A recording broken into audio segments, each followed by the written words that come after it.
Pagi Pak. Pagi Pak. Selamat pagi anak-anak. Pagi Pak. Mantap. Apa kabar hari ini? Baik Baik Pak. Oke, mantap adik-adikku sekalian. Baik. Sebelum kita memulai kegiatan pembelajaran kita pada pagi hari ini, Bapak minta kepada anak Brondi untuk memimpin kita dalam doa. Oke, baik teman-teman, mari kita mulai pelajaran kita dengan doa. Kita berdoa. Bapa kami di surga, Bapa, terima kasih atas pertolongan penyertaan Engkau boleh menyertai kami hingga pelajaran siang hari ini ya Bapa. Sekarang kami akan memulainya, kiranya Engkau berkati agar akan berlangsung dari awal pertengahan hingga boleh berakhir dengan baik. Terima kasih Tuhan, amin. Oke, baik, terima kasih anak Brondi sudah memimpin kita. Baik. Oke, sebelum kita memulai pembelajaran, Bapak akan mengabsen terlebih dahulu ya. Ya Pak. Samuel Luki, ada Pak. Brondi Lumatonis, Hadir Pak. Raimundo Seran, Sakit Pak. sakit. Ya Pak. Oh iya. Petronila Pastionista, Ada Pak. Yuarti Driman. Oke, baik. Jadi hari satu orang yang tidak hadir ya? Dua Iya, Pak. Dua. Iya. Satunya lagi siapa ya? Aslinya Sinta Oh, Pak. Asli ya Sinta. Aduh. Dengan sorry. tolong Pak. Oh, Yohanes Tolong itu sudah hadir. Iya. Oh, alasan apa dia tidak hadir ini hari? Kau pemerantau mungkin. Pak, tadi malam dia masih ketemu di jalan. Itu anak itu memang. Nanti kasih tahu dia ya, sering-sering terus rajin datang mengikuti kegiatan belajar. Ya, Karena minggu depan ini kita sudah mau ujian nih. Iya Pak. Ya, oke. Baik anak-anak, materi kita pada pagi hari ini adalah yang pertama mendeskripsikan prinsip dasar peta dan pemetaan. Indikator yang harus kita capai ialah yang pertama menjelaskan pengertian peta, dan yang kedua mengidentifikasi komponen-komponen dari peta.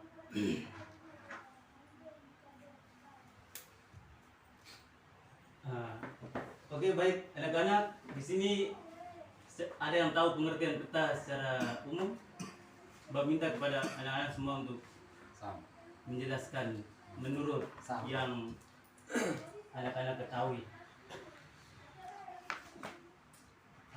Anak Sam bisa? Ya Pak, Oke. peta itu adalah gambaran atau lukisan permukaan bumi pada bidang datar yang diperkecil menggunakan selang. Ya, betul sekali. Gambaran, lukisan. Ya, benar sekali yang saudara sebutkan. Baik, di sini pengertian peta ialah peta itu berasal dari bahasa Yunani, yakni map, yang artinya taplak atau kain penutup meja. Tapi secara umum pengertian peta yaitu sebuah lembaran seluruh atau sebagian permukaan bumi pada bidang datar yang diperkecil dengan memakai skala tertentu. Di sini Bapak akan membaca pengertian peta menurut para ahli, sehingga memberikan gambaran secara umum untuk anak-anak sekalian. Ya Pak. Yang pertama, menurut Erwin Rice, peta adalah gambaran konvensional permukaan bumi yang diperkecil dengan berbagai penampakan dan ditambah tulisan-tulisan sebagai tanda pengenal. Yang kedua, menurut ICA atau International Cartography Association, peta adalah gambaran atau representasi unsur-unsur ketampakan abstrak yang dipilih dari permukaan bumi yang ada kaitannya dengan permukaan bumi atau benda-benda angkasa yang pada umumnya digambarkan pada suatu bidang datar dan diperkecil atau diskalakan. Yang berikut, menurut Aryono Prihandiko, peta adalah gambaran permukaan bumi dengan skala tertentu digambar pada bidang datar melalui sistem proyeksi tertentu. Baik anak-anak, itu menurut peta, pengertian peta menurut para ahli. Yang berikut kita masuk ke komponen peta. Bisa minta bantuan untuk anak saya untuk bantu Bapak memasang. Bisa Bapak, bisa. Pasang lagi. Ada tuh. Terbalik, Pak, terbalik. Sambil.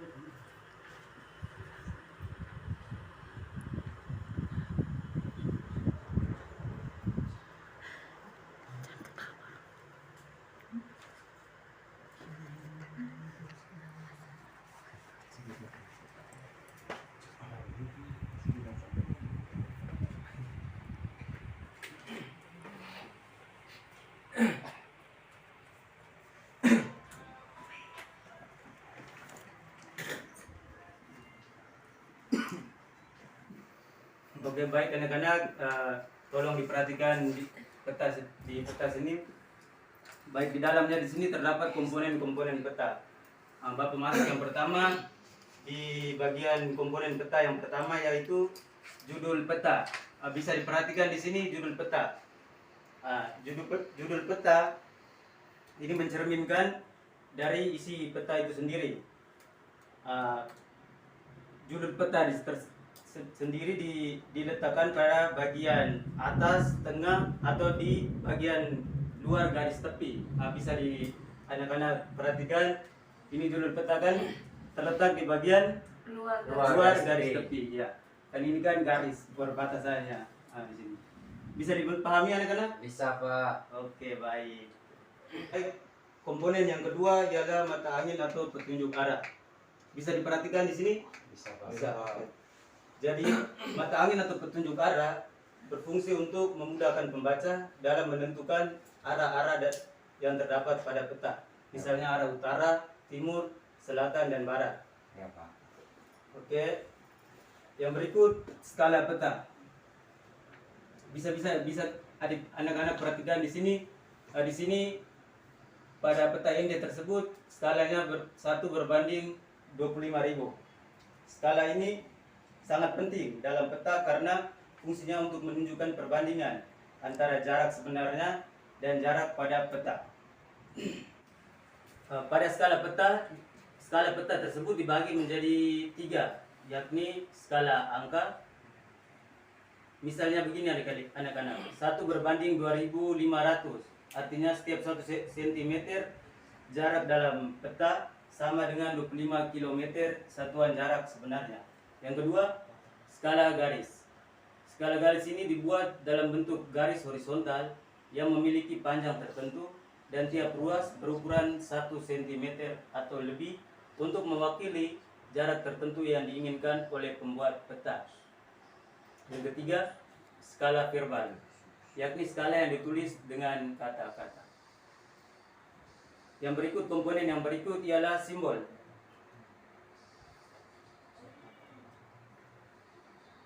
Bisa anak-anak perhatikan di sini, keterangan di sini menunjukkan simbol peta. Simbol peta di sini berfungsi untuk memudahkan pembaca dalam melihat simbol-simbol yang ada di dalam peta tersebut. Entah misalnya di sini warna hijau menunjukkan hutan. Terus warna hijau tua menunjukkan kebun atau perkebunan.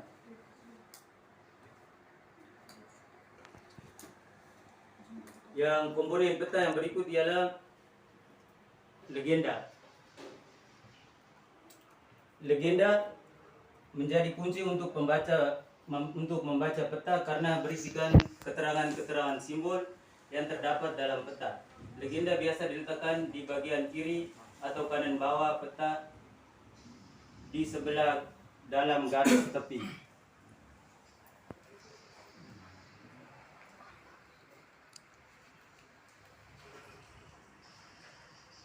Di sini bisa teman-teman perhatikan di sini. Ini contoh dari legenda.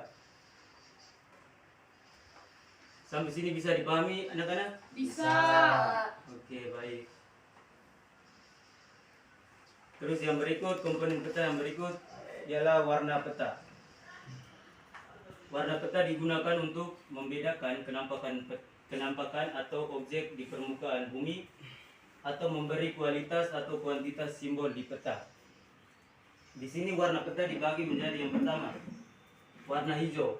Warna hijau menunjukkan suatu daerah yang memiliki ketinggian kurang dari 200 meter. Biasanya bentuk muka bumi yang terdapat pada ketinggian kurang dari 200 meter didominasi oleh dataran rendah. Dataran rendah di Jawa terdapat di sepanjang pantai utara atau pantai selatan. Yang berikut warna merah. Warna merah menunjukkan jalan kereta api atau gunung aktif. Dan yang berikut warna hijau muda. Warna hijau muda menunjukkan suatu daerah yang memiliki ketinggian antara 200 sampai 400 meter di atas permukaan laut. Yang berikut warna kuning. Warna kuning di sini menunjukkan suatu daerah yang memiliki ketinggian antara 500 sampai 1000 meter di atas permukaan laut. Berikut warna coklat muda.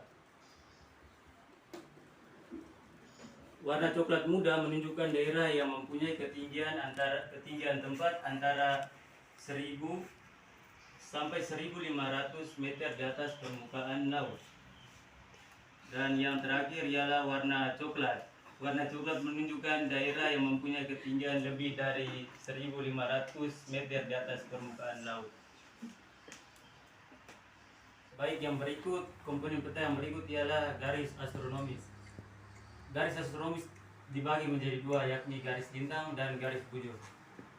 Bisa diperhatikan adik-adik, di sini yang menunjukkan garis lintang ialah ini, garis lintang. Sedangkan yang menunjukkan garis bujur ialah ini, garis ini. Bisa dimengerti? Ini berguna untuk mengetahui sebuah posisi absolut suatu objek pada peta utama. Yang berikut garis tepi. Garis tepi ialah sebuah garis untuk membatasi ruang peta. Umumnya berbentuk persegi 4. Izin Bapak. Ya. Di luar Bapak. Oh iya, sudah. Perhatikan adik-adik, ini merupakan garis tepi yang membatasi isi peta. Ya apa? Oke. Baik, yang berikut sumber peta. Sumber peta dicantumkan untuk meyakinkan pengguna bahwa peta tersebut berasal dari instansi atau lembaga yang berkompeten dalam pembuatan peta. Yang berikut tahun pembuatan peta. Tahun pembuatan peta berguna untuk mengetahui waktu peta itu dibuat. Yang berikut inset. Inset adalah peta kecil yang disisipkan di peta utama. Contohnya ini. Nah, ini merupakan inset. Yang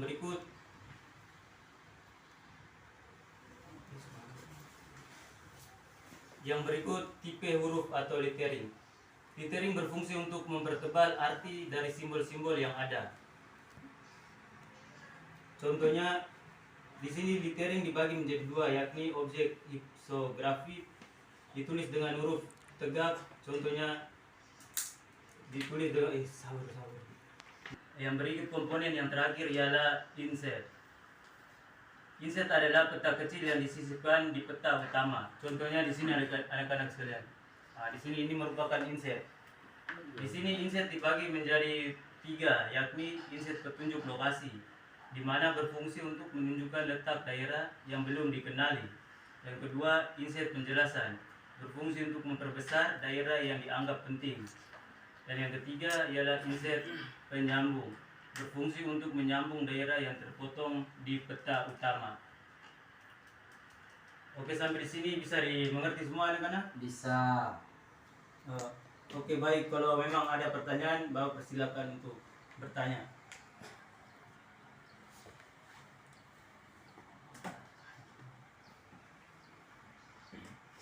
Tentang saya Pak, Oke, silakan anak Brunli.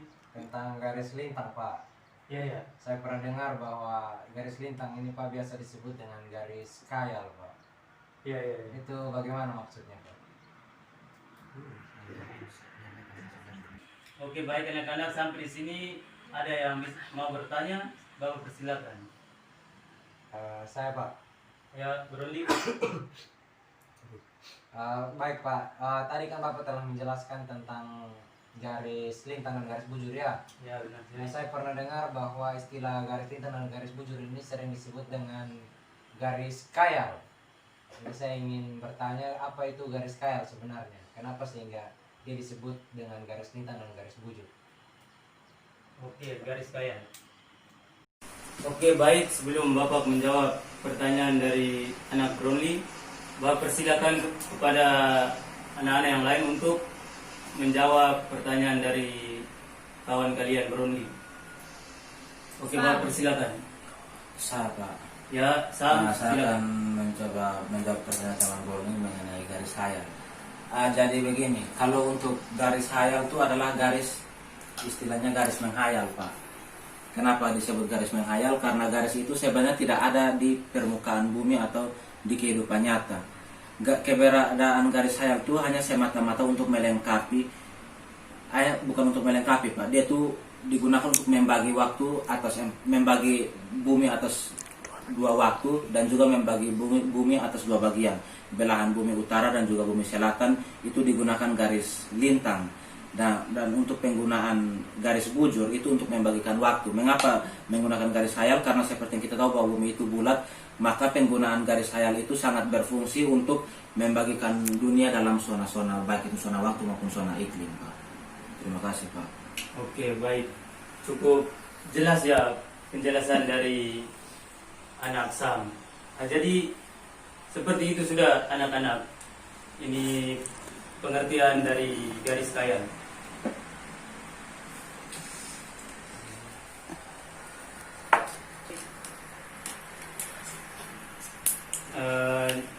Pertemuan kita pada hari ini sampai di sini dulu ya anak-anak. Ini minggu depan baru kita lanjutkan lagi. Oke, sekian dan terima kasih. Makasih Terima kasih Pak.